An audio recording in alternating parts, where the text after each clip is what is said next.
శుక్లాం వరధరం విష్ణుం శశివర్ణం చతుర్భుజం ప్రసన్నవదనం ధ్యాయేత్ సర్వవిఘ్నోపశాంతయేత్.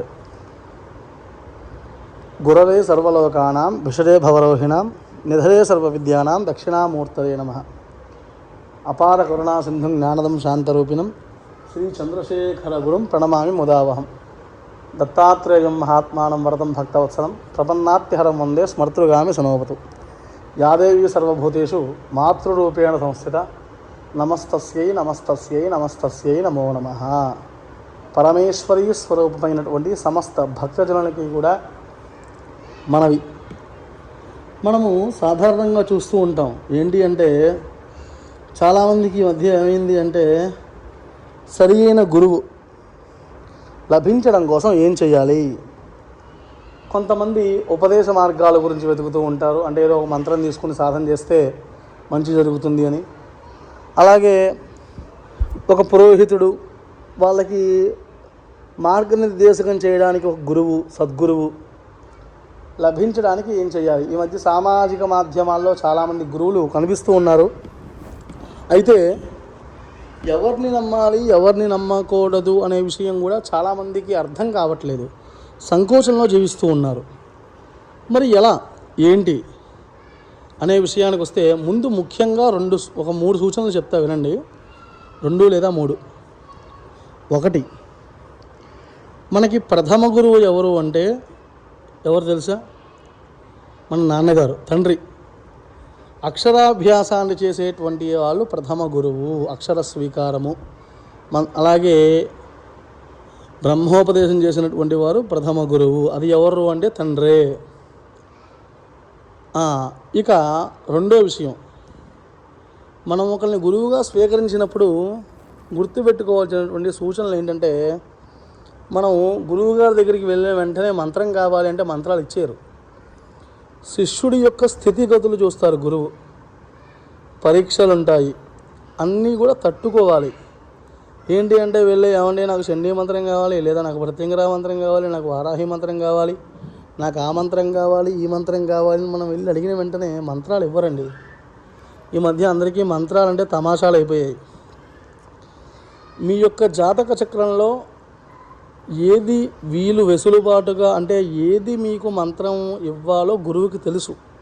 మీ మొహం చూసినప్పుడు, మీ నడవడికలు చూసినప్పుడు అంతా కూడా గురువుకి తెలిసిపోతుంది.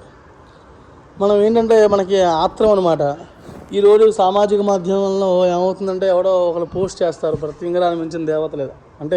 నేను మీకు ఒకటి ఎగ్జాంపుల్గా చెప్తున్నాను అంతే. ఒకళ్ళేమో వారాహిని మించిన దేవత లేదంటారు, ఒకళ్ళేమో శ్యామలాన్ని మించిన దేవత లేదంటారు. సర్వం అమ్మవారేనండి. ఏ దేవతను పోలించినా కూడా ఆవిడికే చెందుతుంది. అయితే రూపాల్లో వేరు. ఒక్కొక్క దేవతామూర్తి ఒక్కొక్క ఇచ్ఛ కోసం, అంటే మన యొక్క ఇష్టం, అంటే మన యొక్క కోరిక, మన యొక్క సంకల్పం కోసం. అయితే తెలియని విషయం ఏంటంటే, చాలామందికి ఓంకారంతో షట్కర్మలో చేసేయచ్చు. మా గురువుగారు అనేవారు మంత్రం ఇచ్చినప్పుడు, ఒరే ఓ మంత్రం తీసుకుని జాగ్రత్తగా సాధన చేస్తే షట్కర్మలు దాంతోనే చేయొచ్చురా అని. అయితే మనకి సద్గురువు కావాలంటే ఏం చేయాలి? ముందుగా శోధన చేయాలి. 2, గురువుకి శుశ్రూష చేయాలి. ఇది వరకుని కాలంలో అయితే గురుకులంలో ఉండి చక్కగా గురువుగారికి సమిధలు, కావాల్సిన వస్తువులు, అలాగే గురువుగారికి కావాల్సినటువంటి సామాగ్రి అంతా ఏర్పాటు చేసి శిష్యులు గురు సేవ చేసేవారు. గురువుగారు ఏదో పనిలో ఉండి రారా అంటే అన్ని పనులు వదిలి వెళ్ళిపోయేటువంటి వాళ్ళం. ఇప్పుడు ఎవరికి వాళ్ళకి ఏమిటి అంటే బాధ్యతలు ఇవన్నీ కూడా పెరిగాయి. అయితే గుర్తుపెట్టుకోవాల్సిన విషయం ఏంటంటే, గురువు మాట. ఇప్పుడు మీకు ఒక ఎగ్జాంపుల్గా చెప్పాలంటే, ఒక మంగళవారం తీసుకుందామండి. ఎగ్జాంపుల్ చెప్తున్నాను మీకు నేను. మంగళవారం నాడు మీరు ఏ పని చేయరు. గురువు గారు చెప్పారనుకో, చెయ్యేసేరా ఏం పర్లేదు అని. అది వర్జం ఉన్నా, దుర్ముహూర్తం ఉన్నా, మీ యొక్క నక్షత్రం సరిపోయినా ఆ రోజుకి తిథి ఏమున్నా సరే, గురువు మాటని మీరు ఎప్పుడైతే దాన్ని నమ్మి, గురువే నీ యొక్క దేవుడు, ఆయన చెప్పింది అవుతుంది అని నువ్వు సంకల్పంతో ముందుకు వెళ్తే గురువు అది చూసుకుంటాడు. ఆ పని అయిపోతుంది మీకు. కొంతమంది ఏం చేస్తారు తెలుసా? చాలామంది చేసేటువంటి విషయం గురించి చెప్తున్నాను. ఇప్పుడు మనం ఏదో పూజ చేస్తూ ఉంటాం అనుకో, మన ఇంటికి పురోహితుడు వస్తాడు చేయించడానికి. వీళ్ళకి ఏంటి అంటే అక్షతలు, ఏమండి దీపారాధన ఇలా ఎందుకు చేశారండి, అలా ఎందుకు చేయలేదండి, అక్షంతలు ఇలా ఎందుకు ఇచ్చారండి, పూలు అలా ఎందుకు పెట్టారండి. గురుస్థానంలో ఉన్న వాళ్ళని ఎప్పుడూ కూడా వాళ్ళు ఏం చేసినా కూడా మనం ధిక్కరించకూడదు, ప్రశ్న వేసేటువంటి అర్హత మనకి లేదు. ఇవి ముందు బాగా తెలుసుకోండి గురువు గురించి. సద్గురువు కావాలంటే ఏం చేయాలి అని మరి అందరూ అడుగుతున్నారు, బాగానే ఉంది. మరి గురువు మాటని మీరు ఎంత జాగ్రత్తగా తీసుకుంటే అదే మనకి గురువు మాటే ప్రమాణము. గురువు ఇది చెయ్యంటే నువ్వు ఏ రోజైనా సరే, ఏ సమయంలో అయినా సరే, ఎప్పుడైనా సరే, ఏ స్థితిలో ఉన్నా సరే, ఎలా ఉన్నా సరే నువ్వు అది చేసి తీరాల్సిందే. నీకే మంత్రం ఇవ్వాలో, నువ్వు ఏం చెయ్యాలో, నువ్వు ఎలా వెళ్ళాలో, నువ్వు ఎలా మెలగాలో, ఆ సాధన ఎలా చేయాలో, ఆ సాధన చేస్తే దేవతా కటాక్షం ఎలా జరుగుతుందో అవన్నీ కూడా గురువే చెప్తాడు. గురువు లేని విద్య గుడ్డి విద్య. కొంతమంది చేసేస్తూ ఉంటారు, నాకేంటంటే దేవత కల్లో కనిపించిందండి, మంత్రం చెప్పేసిందండి, నేను చేసేస్తానండి అని చేసేస్తారు. కొన్ని బీజాలు కొంతమందికి పనికిరావు, దాన్ని మార్చి కూడా ఇస్తారు గురువులు. అర్థమైందా? కాబట్టి మరి సద్గురు ఎలా లభిస్తాడండి అంటే ఒక్కటి చెప్తా వినండి. గురువుకి అధిష్టానం ఎవరు అంటే దత్తాత్రేయుడు. శ్రీపాద శ్రీవల్లభుడు ఆయన దత్తాత్రేయుడు. దత్తాత్రేయ స్వామి వారిని ఆరాధిస్తే కనుక, అంటే చక్కగా గురు చరిత్ర సప్తాహ పారాయణం చేసుకుని, లేదా దత్తాత్రేయ స్వామి వారికి మీరు ప్రతినిత్యము కూడా స్వామి నాకు సద్గురువు కావాలి అని చెప్పని ఆయన దగ్గరికి వెళ్ళి నమస్కారం చేసుకున్నా, లేదా చక్కటి గురు చరిత్ర సప్తాహ దీక్షగా పారాయణ చేస్తే ఖచ్చితంగా మీకు సద్గురువు లభిస్తాడు. కాబట్టి అందరూ కూడా ఈ యొక్క విషయాన్ని గమనించండి. అలాగే గురునిందన ఎప్పుడూ చెయ్యకండి. ఎందుకు అంటే భగవంతుడికి కోపం వస్తుందనుకోండి, గురువు ఒక్కడే ఆపగలడు. అర్థమైందా? అదే గురువు కోపం వచ్చిందనుకోండి, భగవంతుడు కూడా ఏమీ చెయ్యలేడు.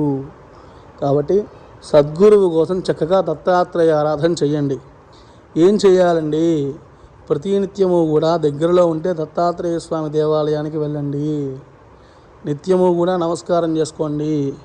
స్వామివారికి ఏదో నమస్కారం చేసుకొని ప్రదక్షిణాలు చేసుకొని చక్కగా మీరు అక్కడ కూర్చొని సద్గురువుని చక్కగా ఓం ద్రాం దత్తాత్రేయాయ నమః లేదా ఓం దత్తాత్రేయాయ నమః అనేటువంటి ఈ యొక్క మంత్రాన్ని చక్కగా కాసేపు జపించుకుని వచ్చేసేయండి. అలాగే లేదండి అంటారా, చక్కగా సప్తాహంగా అంటే గురువారం నుంచి బుధవారం వరకు కూడా గురు చరిత్ర పారాయణ సంపూర్ణంగా ఆచరించండి. ఇలా చేయడం వల్ల మీకు సన్మార్గాన్ని చూపించేటువంటి గురువు ఆ దత్తుడే మీ దగ్గరికి పంపిస్తాడు. కాబట్టి భక్తులు ఇదంతా కూడా గమనించండి. ఎప్పుడైనా సరే సద్గురువు లభించిన తర్వాత ఆయనతో ఎలా మెలగాలో తెలుసుకోండి. ఆయనతో ఎలా ఉండాలి, ఆయన చెప్తే మీరు చేసేటువంటి విధంగా గురువు గారు చెప్పారు అంటే ఆయన గీత గీసి దాటకుంటే మీరు దాటకూడదు, ఎటువంటిదైనా సరే. ఇలా మీరు చక్కగా గురువుని ఆశ్రయించి గురుపాదాలు పట్టుకుంటే కనుక మీకు ఎటువంటి బాధలు కూడా, అంటే ఇప్పుడు అనుభవిస్తూ ఉండొచ్చు, కాదనకూడదు. కాకపోతే మీరు నిజంగా గురువుని మనసా వాచా కర్మణ గురుపాదాలు పట్టుకుని మీరు నమ్మి ముందుకు వెడితే ఆ కార్యం తప్పనిసరిగా సఫలీకృతం అవుతుంది. అలాగేనా? శుభం భూయాత్. శ్రీమాత్రే నమః. లోకా సమస్తా సుఖినో భవంతు. స్వస్తి.